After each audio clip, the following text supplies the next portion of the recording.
It started, as most of my memories do, with a sound that didn't belong to the present moment but came rushing back from the past like a shadow I couldn't outrun. The metallic clatter of keys echoing somewhere deep in my mind, dragging me straight back into the halls of that group home, even though my body was here. Years later, in a bright office surrounded by friends who had become something like family. And when the panic began to bloom in my chest like a fire eating through paper, Diego noticed first, his eyes narrowing in concern as he quietly reached into his bag and pulled out juice, pressing it into my shaking hands without needing me to explain, while Shakira moved instinctively to check the numbers glowing on my monitor, her fingers gentle but firm, her voice steady as if she could anchor me with sound alone, and Bradley, always the one who could turn chaos into rhythm, called out numbers slowly, deliberately, guiding me back into the safety of now instead of letting me spiral into then, and it struck me even through the haze of panic that their calm, measured responses were proof of something I'd spent years believing impossible, that I wasn't alone anymore, that I didn't have to hide or fight through the weight of those memories by myself. And when at last the trembling slowed and my body felt more like mine again, we returned to our work as if nothing had broken, as if planning our presentation on medication access for foster youth was just another normal day. And maybe that was the quiet miracle, that survival could fold itself into routine, that activism could be born from the very places that had once left us voiceless. And the following week, when I had to drive past the old group home on my way to a meeting, I braced myself for the old bitterness but instead found the building transformed, its once gray walls now painted a sunny yellow. The stern metal doors replaced with cheerful windows covered in cartoon animals. A sign reading Sunshine Days Daycare standing where our fear once did, and as I slowed at the curb, I saw children running and laughing on swings that had once been the place where we were forced to stand for morning count, parents waiting by the same doorway we couldn't cross without permission, and through the windows, posters about food allergies and emergency contacts glowed in bright colors. Reminders of safety instead of instruments of control, the kitchen unlocked, the medicine cabinets unchained, life moving forward in that space even as so many of us remained tethered to what had happened before, and I remember gripping the steering wheel, caught between grief and relief, thinking maybe this was what healing looked like when the world was allowed to repaint itself. And that very afternoon, Terrell called asking if I could meet him at a coffee shop near his new job at the youth center. And so I drove there with my glucose kit tucked safely into my pocket, a habit that clung to me even after years of freedom, and found him already waiting, stirring sugar into his coffee, wearing the center's polo shirt with its cheerful logo. And when I slid into the seat across from him, we didn't speak right away because we both knew what was sitting between us, waiting, and finally he told me he couldn't do the public testimony thing. Not the way some of us had, but he showed me his phone and picture after picture of the kids he worked with, kids who looked just like we used to, their eyes searching the world for someone who wouldn't walk away. And he told me how every week he told them about that night, about carrying me out while Wong screamed, about how saving someone else changes you forever. And as I watched his face glow with pride and sorrow all at once, I realized his refusal to stand at a microphone didn't make his voice any quieter. It just meant he was sharing it in rooms where the kids who needed it most could actually hear,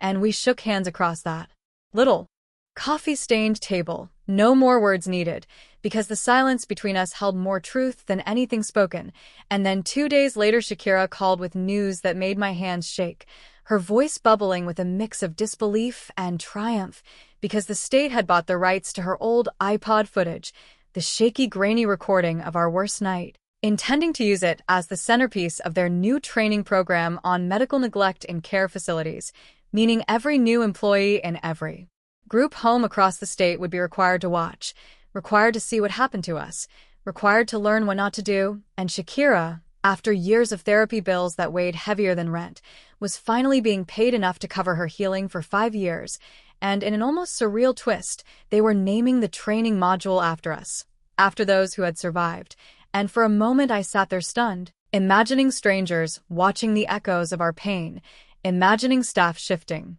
uncomfortably in their seats as they realized the faces on screen weren't statistics, but children whose names had been carved into policy. And for a brief moment the news picked it up, our faces on the evening broadcast, our story woven into headlines. But by the following week, the mayor's scandal had eclipsed it, and we were yesterday's news, ghosts in a machine that never stops churning. But the difference was that the changes we had forced, those stubborn new policies and monitoring systems, remained in place regardless of who cared to listen, and that was more powerful than any broadcast. And I leaned into that truth by signing up to volunteer with a youth advocacy group focused on medication rights for foster kids, spending every Thursday evening crammed into their little office, fluorescent lights flickering, helping kids fill out complaint forms and navigate the same systems that once chewed us alive. And one boy in particular reminded me so much of myself at 14 that it hurt. His fingers nervously checking his insulin pump while his foster mother rolled her eyes, insisting he was faking, and I sat with him and walked him through the paperwork, connecting him to Amina, a lawyer who took his case for free, and slowly word spread and more kids came, some fighting for insulin, others for seizure meds, others for anxiety prescriptions they were denied, and each story stoked both rage and purpose in me, pushing me to spend an entire weekend updating my victim impact statement for Wong's parole file, typing until my screen blurred, writing out the therapy bills, the way my body still jolted awake at night tasting metal in my mouth,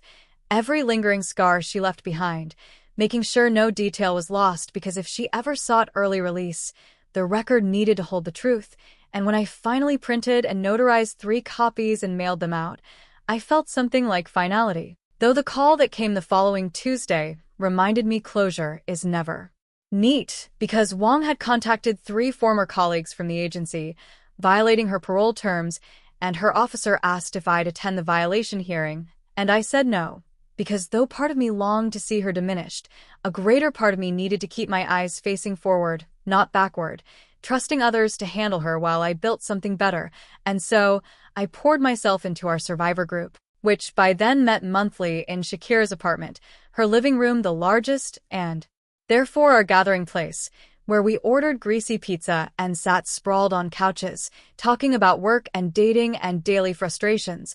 only sometimes letting the past seep in. And one evening Bradley brought his baby, tiny and perfect, her coo's soft as whispers, and we each took turns holding her, marveling at a life untouched by locked cabinets. And Jordan talked about her night classes and social work, her eyes bright with determination. Kiera laughed shyly about her new relationship with someone who didn't flinch at her anxiety, and the room swelled with something we hadn't known we could have: normalcy. And that night before bed, as I pricked my finger and watched the number glow steady at 95, I typed into our group chat that I was good for the night, and within minutes replies came buzzing through, little check-ins, some about medication, some about nothing at all. Bradley sending a thumbs-up emoji, Shakira a ridiculous meme,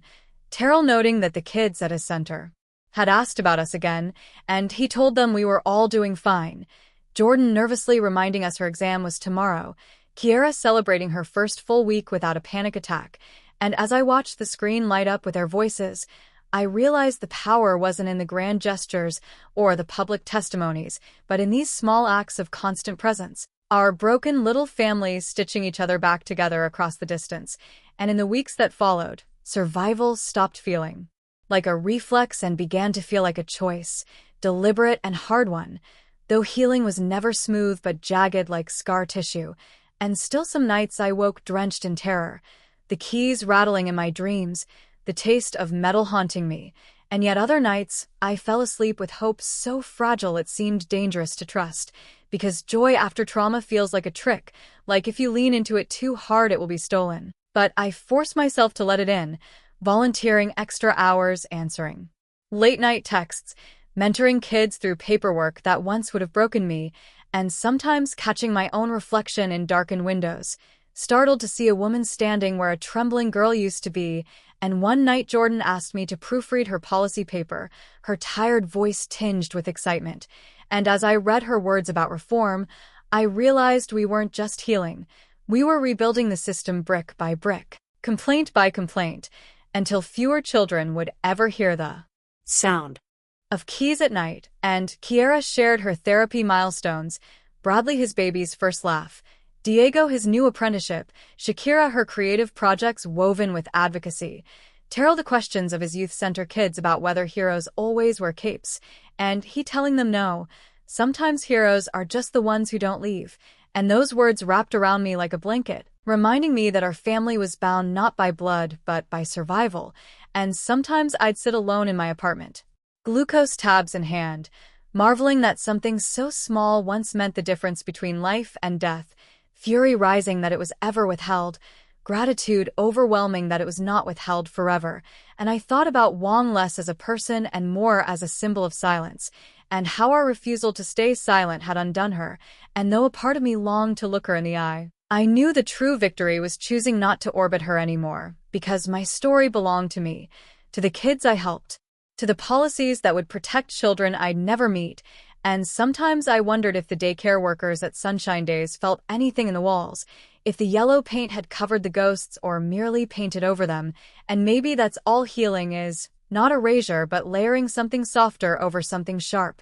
not eliminating the scars but refusing to let them be the final word. And though the taste of metal never fully left me, I found it dulled by the taste of pizza shared on Shakira's floor, the sound of Bradley's baby's laugh, the sight of Jordan's textbooks spread out, the feel of Kiara's blush, the echo of Diego's teasing, the strength of Terrell's handshake, and in those little moments survival expanded into something resembling joy, and even as headlines forgot us, the policies remained, silent guardians standing where no cameras looked, and that was enough, more than enough, because it meant kids who would never know my name would still benefit from my fight, and sometimes lying awake, glucose steady, Kit by my side, I scrolled through our chaotic group chat, smiling at memes and encouragements, and thought about how once our nights were filled with dread of whose body would betray them next, and now they were filled with reminders that none of us would ever face that dread alone again,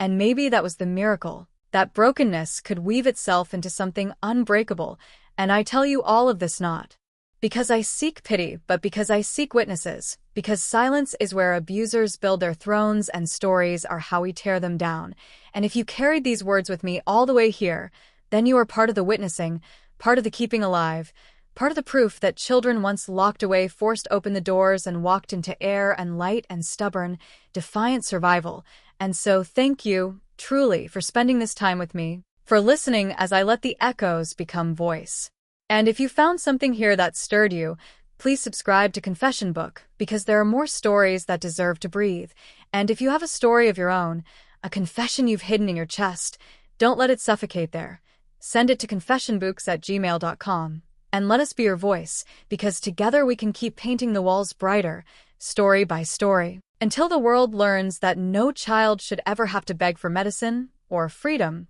or the right to simply live.